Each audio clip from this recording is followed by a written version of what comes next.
너희 안에 이 마음을 품어라. 너희 안에 이 마음을 품어라. 비우심, 낮아짐, 순종하심, 이런 제목으로 말씀을 드리고자 합니다. 절망은 수급에 이르는 병이라 라고 말했던 실존주의 철학자 케르케고르가 왕과 하녀의 이야기라는 글을 하나 지었습니다. 그 내용은 이렇습니다. 막강한 권력의 힘을 가진 왕이 정말 저 시골에 천하게 사는 하녀 종을 너무너무 사랑했습니다. 그래서 그가 어떻게 하면 이 왕인 내가 그 천한 하녀에게 내 사랑을 고백할 때 정말 그 사랑을 받아줄 수 있을까? 그 고백에 고민을 하고 갈등을 합니다.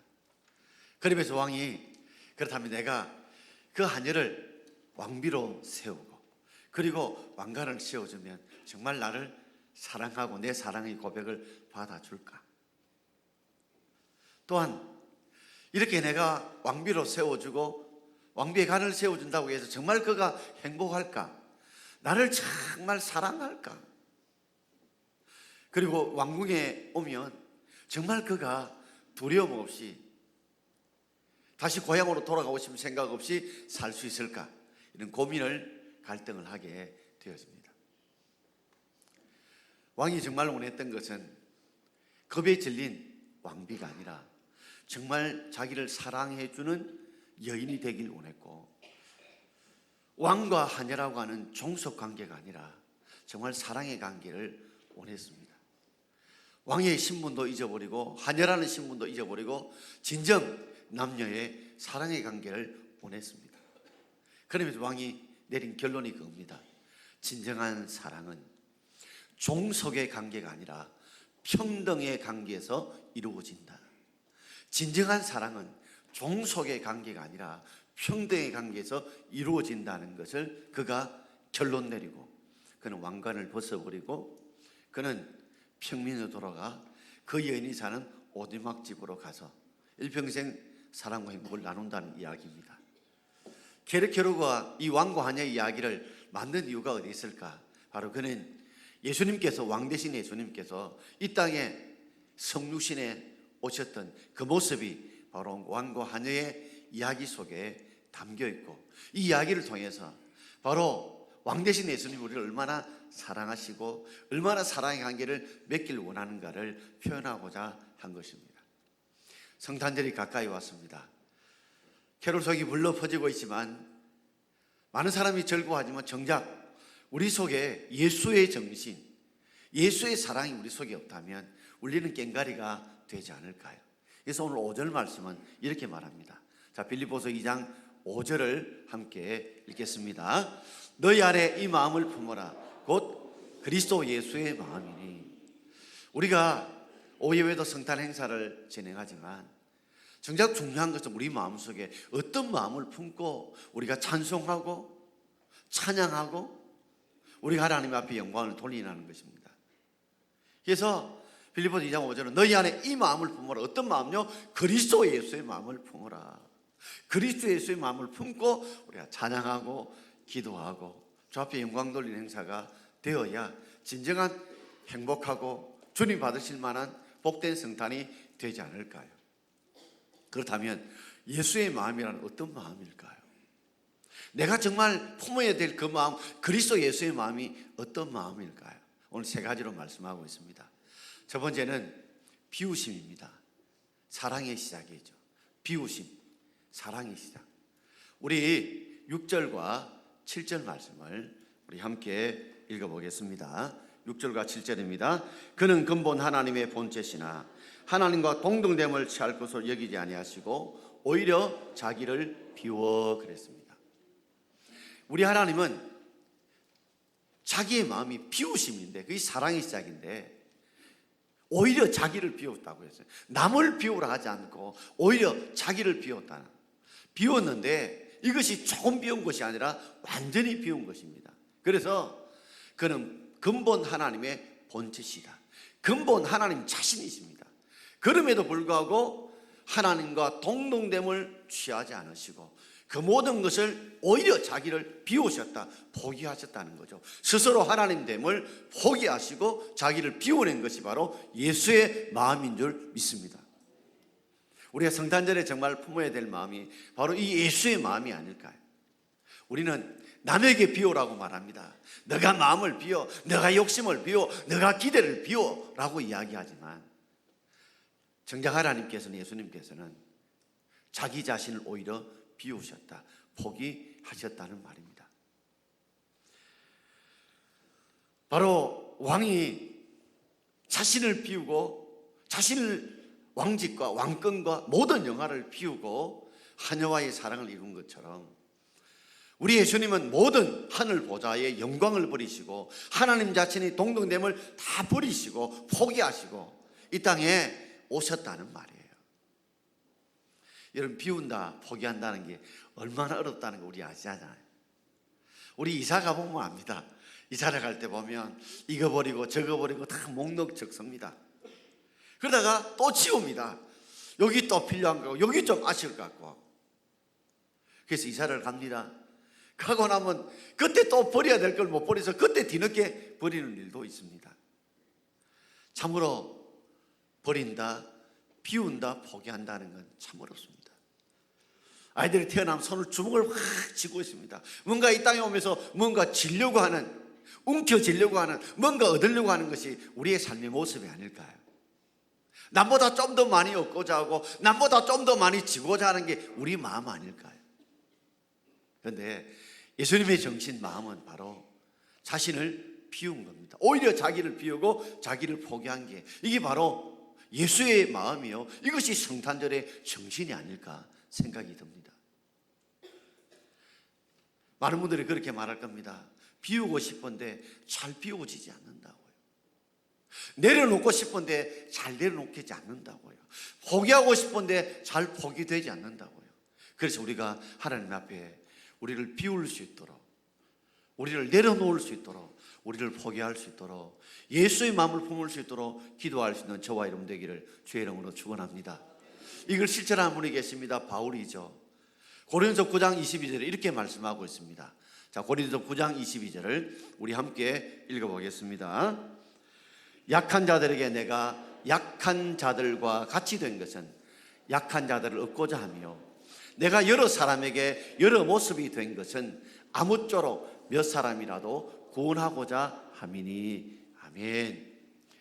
바울이 약한 자들에게 약한 자와 같이 되었다, 이 말은 자기를 내려놓았다는 것이죠.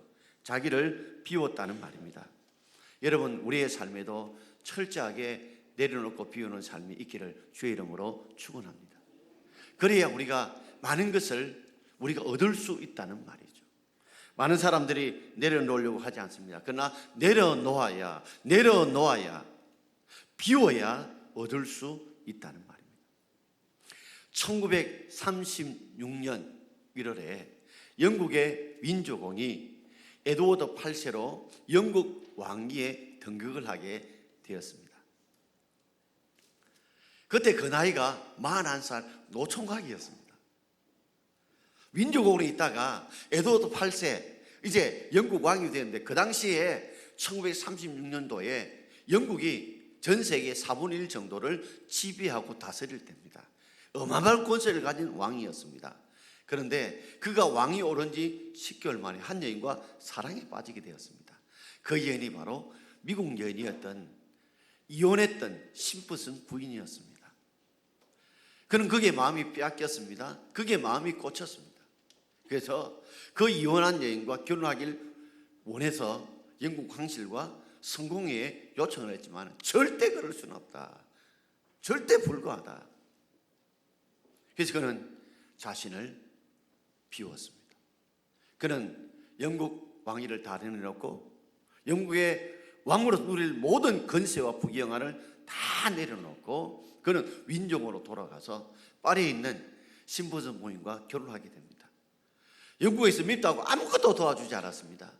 그 사랑을 애틋하게 생각했던 미국의 실업가가 파리 본류에 작은 저택을 준비해 줘서 거기에서 사랑을 이루게 되고 사랑을 꽃피우게 됩니다. 죽을 때까지 그 사랑을 함께 나누면서 살았다고 그러죠. 어떤 사람이 그렇게 물었대요. 당신 후회하지 않느냐고. 영국의 왕이 되는 그 모든 권세와 그 영광을 포기했던 것이 당신 아쉽지 않냐고 물었더니, 만약에 세계바늘이 그때로 다시 돌아간다 할지라도 나는 똑같은 선택을 했을 것이라. 그렇습니다. 사랑의 시작은 우리의 비움에서 있을 줄 믿습니다. 여러분, 우리가 비워야 합니다. 포기해야 됩니다. 우리가 결혼하는 이유도 다 행복하기 위해서 결혼하죠. 불행하기 위해 결혼한 사람이 있습니까? 우리 가정이 다 천국이 되길 원하지 우리 가정이 지옥 되길 원하는 분이 있습니까? 한 사람도 없습니다. 그런데도 우리의 생각과 우리의 기대와 달리 결혼한 이후에 가정이 불행해지고 가정이 천국이 아니라 지옥이 되는 이유가 어디 있다고 생각하십니까? 저는 이 말씀에 비춰보게 되면 분명히 하나님께서 남과 여를 돕는 배필로 세우셨습니다. 이 돕는 배필이라는 것은 상대의 약점이 있으니까 약점을 채워주도록, 약점을 채워줌으로 온전하게 만들기 위해서 돕는 배필로 우리를 만들지 않았습니까? 근데 정작 결혼하게 되면 돕는 배필이 아니라 우리는 바라는 배필로 살고자 하지 않습니까?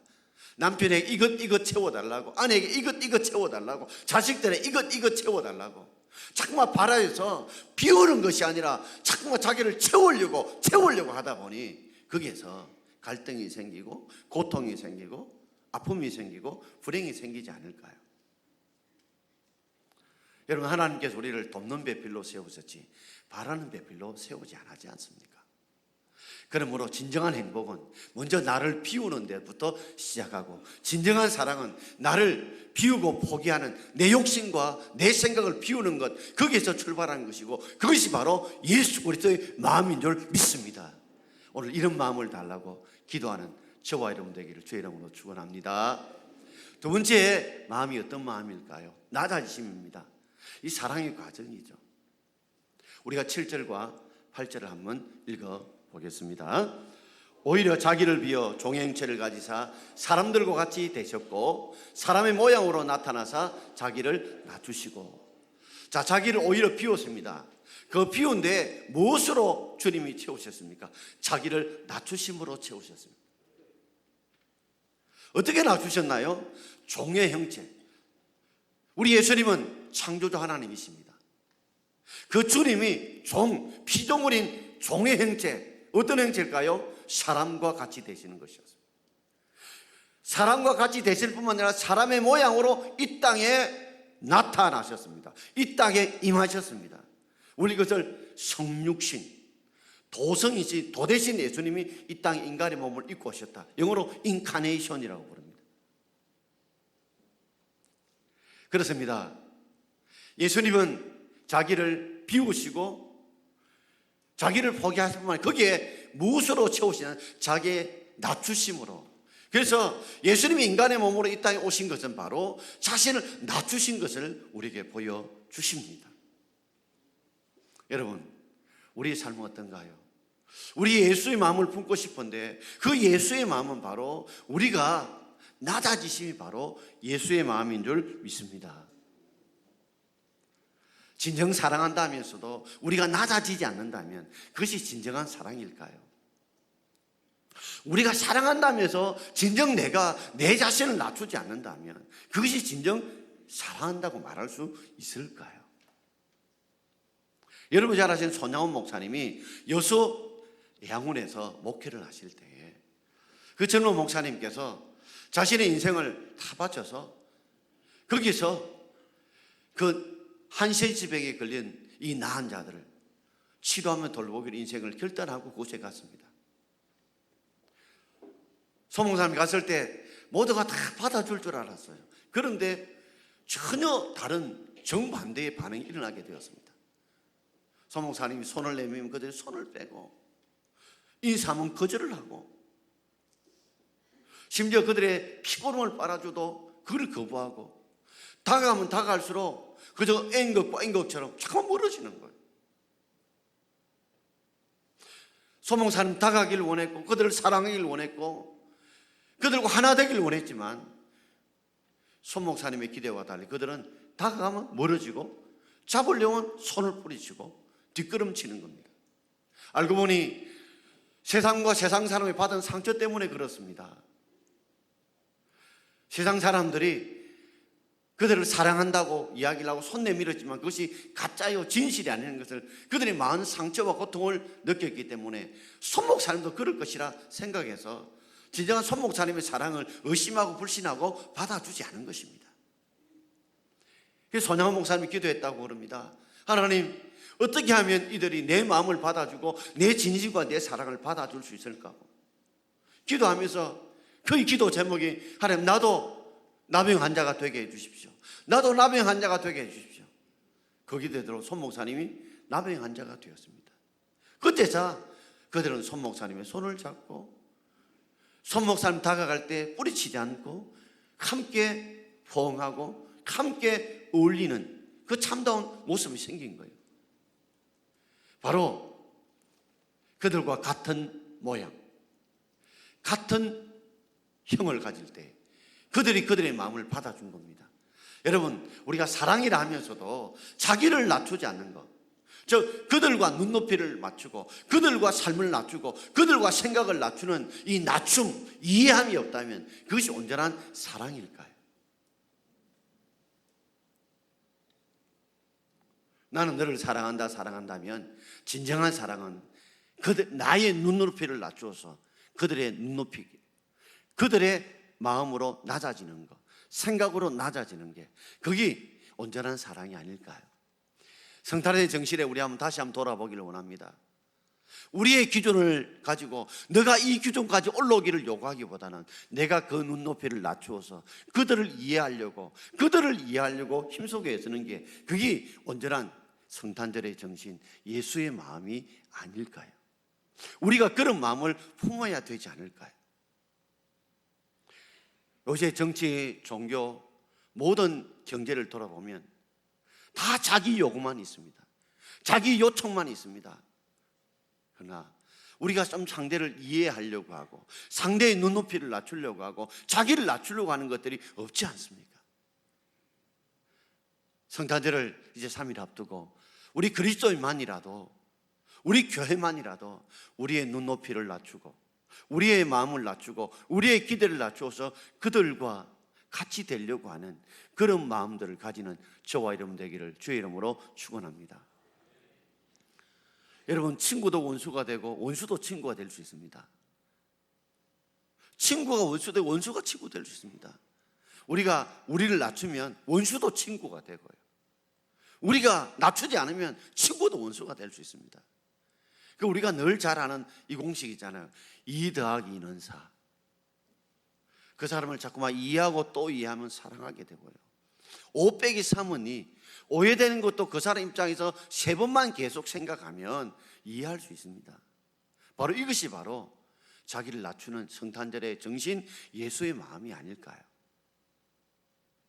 사는 성도 여러분, 모두가 다 나를 이해해 달라고 합니다. 그리고 내 생각이 옳다고 이야기합니다. 그러나 정작 성탄절의 정신은 예수님의 정신처럼 내가 낮아지는 것입니다.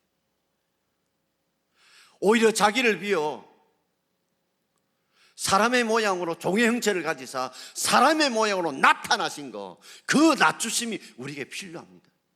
생각만 있는 것이 아니라 예수님은 종의 형체로 생각만 가진 것도 아니고 그 종의 형체만 가진 것만 아니고 종의 형체로 이 땅에 나타나셔서 친히 자신의 낮춤을 보여주시고 우리의 삶에 증거해 주셨다는 말이죠. 참으로 이 성탄절의 정신, 예수의 마음을 우리 모든 성도들이 품으면 정말 그 가정 속에서, 그 공동체 속에서, 그 교회 안에서 예수의 아름다운 향기가 우리 가운데 아름답게 퍼질 수 있기를 우리가 믿습니다. 마지막 3번째는 바로 순종하심, 사랑의 완성이죠. 예수님은 자기를 비우셨습니다. 하나님의 본체시지만 하나님과 동등됨으로 여기지 않으시고 철저하게 자기를 비우고 포기하셔서 낮아지셨습니다. 사람의 모양이 되셔서 종형체가 되셔서 사람용으로 나타나셨습니다. 그리고 그 순종하셨습니다. 어떻게 순종하셨어요? 우리 8절 말씀을 우리 함께 읽어보겠습니다. 사람의 모양으로 나타나사 자기를 낮추시고 죽기까지 복종하셨으니 곧 십자가에 죽으십니다. 사람으로 나타나신 것으로 낮춘 거로 끝난 것이 아니라 예수님은 그 사랑을 죽기까지 복종하심으로, 죄인된 우리를 위해서 대신 십자가에 죽으심으로 바로 우리의 하나님의 사랑을 보여주셨죠. 저는 늘 십자가에 예수님께서 못 박힌 모습을 보면 늘 이렇게 묵상합니다. 저 예수님이 십자가에 저 못 박힌 저 자리는 내가 못 박힐 자리인데, 내가 못 박혀 죽을 자리인데, 그걸 보면서 예수님이 내 죄를 대신하여 죽으셨구나, 예수님이 나를 너무너무 사랑하셨구나 하는 것을 깨닫게 되어집니다. 여러분, 한번 물어보십시다. 여러분, 남들이 나를 사랑한다 하는데 어떨 때 그 사랑이 진짜 사랑이라고 믿어지는가요? 어떨 때 저 사람이 나를 사랑한다, 남편이 아내가 나를 사랑한다, 부모가 자식을 사랑한다, 자녀가 부모를 사랑한다 라고 이야기하는데 언제 그 사랑이 믿어지던가요? 언제 그 사랑이 믿어지지 않던가요? 여러분, 사랑은 희생입니다. 사랑은 희생입니다. 사랑과 희생은 정비례합니다. 만약에 사랑한다면서 희생이 없다면 그 사랑이 믿어질까요? 믿어질까요? 희생 없는 사랑은 사랑이 아니죠. 그러므로 진정 사랑한다면 바로 희생이 있는 사랑, 그 사랑이 진짜 사랑이요, 그 사랑이 진짜 우리에게 믿어지는 사랑이죠. 그래서 로마서 5장 8절에 이렇게 말씀하고 있습니다. 로마서 5장 8절을 읽겠습니다. 우리가 아직 죄인 되었을 때 그리스도께서 우리를 위하여 죽으심으로 하나님께서 우리에 대한 자기의 사랑을 확정하셨느니라. 우리가 아직 죄인 되었을 때 그리스도께서 우리 죄를 대신 짊어지시고 십자가에 죽으심으로 뭘 보여주신 거예요? 이 사실을 통해 하나님께서 우리에 대한 자기의 사랑 확실히 증거해 보여주신 것입니다. 여러분, 진정한 사랑은 바로 희생에 있습니다. 예수님 우리의 사랑을 한다는 확실한 증거를 보여주신 것이 바로 십자가의 죽으심이십니다. 오늘도 이곳저곳에서 정말 사랑을 찾고 있는데 먼저 우리가 예수님처럼 희생하는 사랑을 보여줄 수 있기를 바랍니다. 그 사랑이 바로 자기를 비우는 사랑이고 자기를 낮추는 사랑, 그것이 바로 희생하는 사랑이고 자기를 죽이는 사랑이죠. 십자가에 예수님께서 죽으신 것처럼 자기를 희생하고 자기 욕심을 죽이고 자기 뜻을 죽이고 자기 고집을 죽이는 것, 그게 바로 희생하는 사랑이죠. 그 사랑이 바로 예수의 마음이요, 우리가 품어야 될 예수 사랑 정신인 줄 믿습니다. 동화책의 제목 중에 지욱이 엄마와 말씀장의 연필 아들이라는 이 동화 글이 있습니다.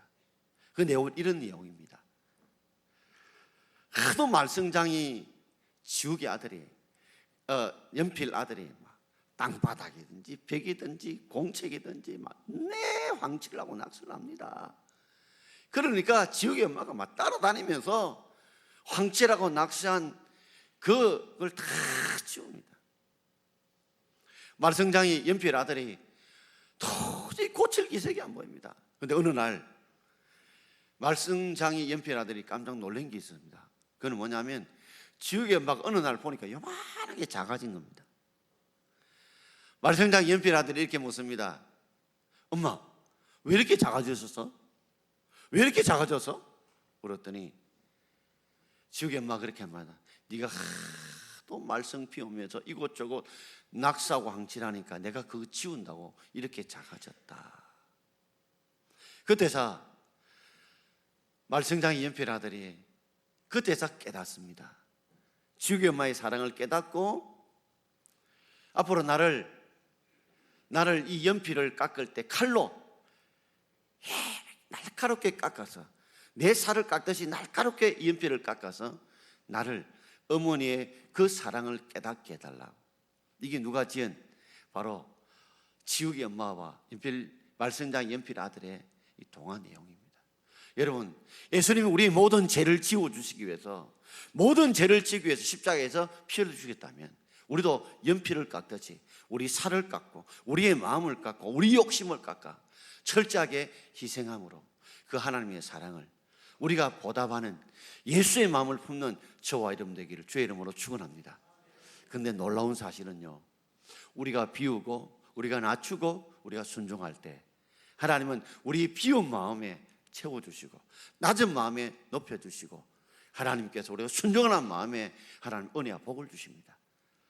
빌립보서 2장 9절부터 11절까지 마무리해서 우리 한번 읽어보겠습니다. 빌립보서 2장 9절부터 11절 말씀입니다. 이름으로 하나님이 그를 지극히 높여 모든 이름 위에 뛰어난 이름을 주사 하늘에 있는 자들과 땅에 있는 자들로 하여금 모든 무릎을 예수의 이름에 꿇게 하시고 모든 입으로 예수를 주라 시인하여 하나님 아버지께 영광을 돌리게 하셨느니라. 아멘. 내가 예수님이 철저하게 비우시고 철저하게 낮추시고 철저하게 순종했던 삶, 그런 마음을 품고 살았더니 우리 하나님 아버지께서 그를, 예수님을 지극히 높여서 모든 이름 위에 뛰어난 이름, 주라고 하는 이름을 주셨어요. 그리고 하늘에 있는 자들, 땅에 있는 자들 모든 무릎을 바로 누구 이름 앞에? 예수 이름에 꿇게 하시고 모든 입으로 예수를 주라고 시인하게 하셨어요. 그리고 모든 영광을 하나님께 돌리게 하셨습니다. 그렇습니다. 우리가 비우고 낮추면 주님께서 어떻게 해요? 높여주십니다. 그리고 하나님이 채워주십니다. 그리고 하나님께서 은혜와 복을 주신다는 걸 깨닫고, 이것이 손해가 아닙니다. 십자가는 더하기입니다. 십자가는 더하기입니다. 예수님은 철저히 우리를 위해서 마이너스 인생을 사셨습니다. 비우시고 낮추시고 그리고 죽으시고. 그러나 그 십자가는 더하기입니다. 누가 더해 줄까요? 바로 예수님이 죽으심에 우리 하나님 아버지 더해 주실 줄 믿습니다. 예수 믿는 사람은 내가 손해보는 것처럼 살지만 우리 하나님이 절대 손해보지 않도록 더하게 삶을 주실 믿고, 성찬일 앞두고 너희 안에 이 마음을 품어라. 너희 안에 이 마음을 품어라. 어떤 마음은요? 그리스도 예수 마음을 품을 수 있기를 주의 이름으로 축원합니다. 비우십시오. 그리고 낮추십시오. 죽기까지 순종하십시오. 내 힘으로 안 됩니다. 아버지, 그런 마음을 품고 그렇게 살아갈 수 있도록 은혜와 힘을 달라고 우리 기도할 때에 하나님이 그런 은혜 주셔서 그 마이너스 인생 같은 보이는 인생이 플러스 인생 되기를 주의 이름으로 축원드립니다. 기도하겠습니다. 오늘 주신 말씀 기억하고 합심해서 주님,